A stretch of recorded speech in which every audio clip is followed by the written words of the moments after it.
sexual, horror o droga na hindi angkop sa mga bata.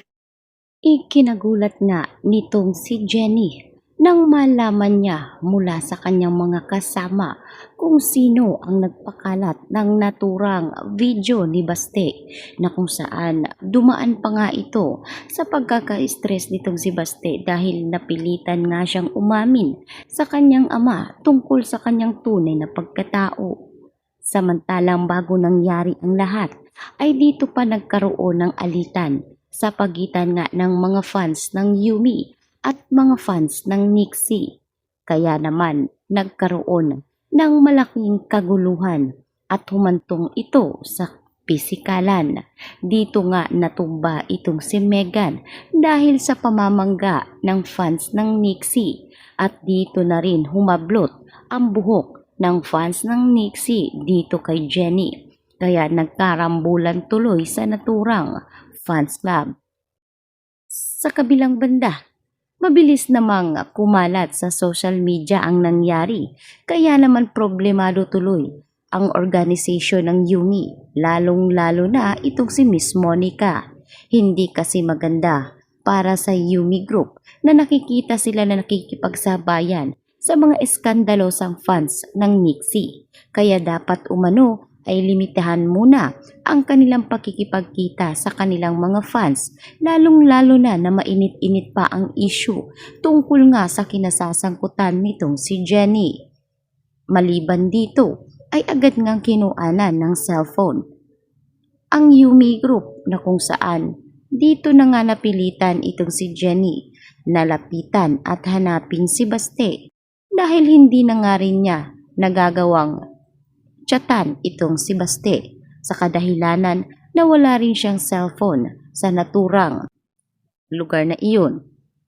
Kaya agad-agad ay dito nga lumapit si Jenny sa kanyang matalik na kaibigan at humingi ito ng malalimang dispensa dahil hindi niya talaga alam kung sino-sino ang kanyang pagbibintangan sapagkat alam nila pareho na 4 lamang sila sa naturang kasiyahan. Subalit ipinagtataka nitong si Jenny ay paano kumalat ang video ni Baste. Kaya paulit-ulit ngang humihingi ng tawad si Jenny. Ngunit anya pa ni Baste na alam niya na hindi talaga ito magagawa ni Jenny. Sigurado siya na may kung sino umano ang nagkuha ng video at agad itong pinakalat. Naniniwala kasi si Baste na si Megan iyon dahil noon pa man ay talaga namang inggit itong si Megan sa kasikatan ni Jenny at iyon ang hindi kayang gawin ni Megan para sa kanyang sarili.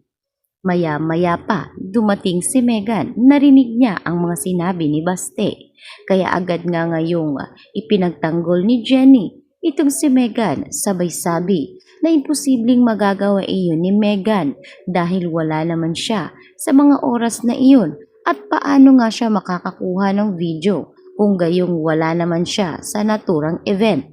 Kaya dismayado tuloy si Baste dahil pinagtatanggol pa ni Jenny ang minsan na nga umanong nagtraidor sa kanya.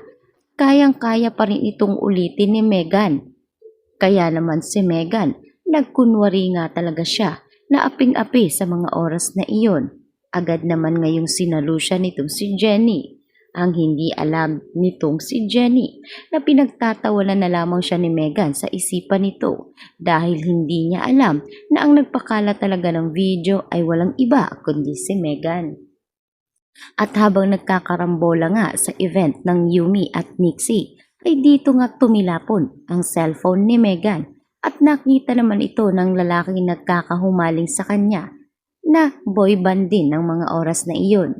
At dahil hindi niya na nakita si Megan, ay iniabot niya na lamang ito sa Yumi Group na kung saan kinuha naman ito. Sa pagkakataong iyon ay agad nga nilang sinilip ang cellphone ni Megan para malaman talaga nila kung si Megan ba talaga ang nagpakalat.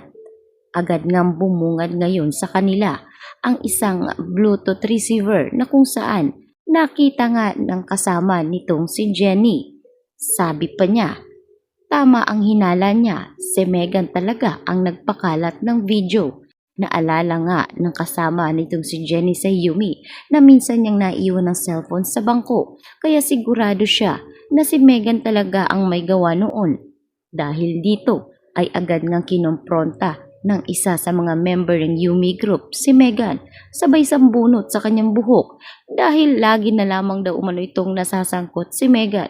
Pagdating kay Jenny, wala naman daw ibang may gusto noon kundi si Megan lang. Si Megan ang may gusto para bumagsak ang karir nitong si Jenny at hanggang ngayon ay talaga bang nangingibabaw pa rin ang inggit nitong si Megan kay Jenny. Kaya agad ngang inawat sila ng isa sa mga organisasyon ng naturang group. Kaya sinabi agad sa kanila na kung hindi ito makikinig ay iaakyat niya ito sa taas at siguradong magkakaroon sila ng pataw na parusa. At hindi lang iyon, baka masira pa ang kanilang grupo dahil sa hindi nila pagkakaintindihan. Hindi nga nang gawang depensahan ngayon ni Megan ang kanyang sarili dahil malinaw ang ebidensya na siya talaga ang may pakana. Wala na nga siyang nagawa kundi manahimik. Dumating agad ang balitang ito kay Miss Monica. Bumaba si Miss Monica at dito nga sila pinagbubulyawan. Galit na galit si Miss Monica dahil lagi na lamang ganito ang nangyayari sa kanilang grupo imbis na magkaisa sila ngayon. Lalo pa na may mga issue pa nga silang kinahaharap lalo na itong si Jenny.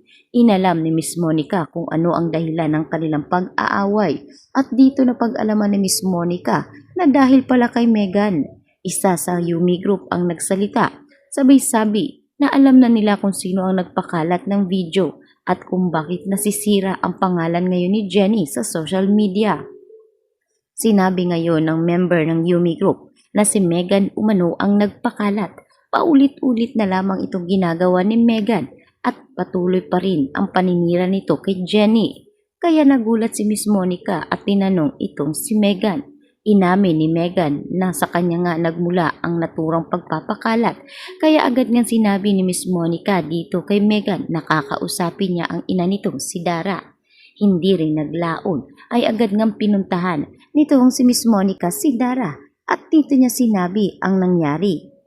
Kaya naman patuloy naman ang pagdedepensa nitong si Dara sa kanyang anak. Ngunit malinaw ang ebidensya at hindi umano ito mababali. Kaya kinakailangan umanong pagsabihan ni Dara ang kanyang anak dahil kung hindi ay sabay-sabay ngang babagsak ang Yumi at yun ang hindi papayagan ni Miss Monica dahil kung kinakailangan tanggalin itong si Megan sa grupo ay gagawin niya dahil tanging si Megan lamang ang nakakasira sa imahe ng Yumi Group. At patuloy niya pa rin itong ginagawa hanggang ngayon. Kaya naman agad ngang humingi ng dispensa si Dara sa takot na baka tanggalin nga ni Miss Monica ang kanyang anak na si Megan sa grupo.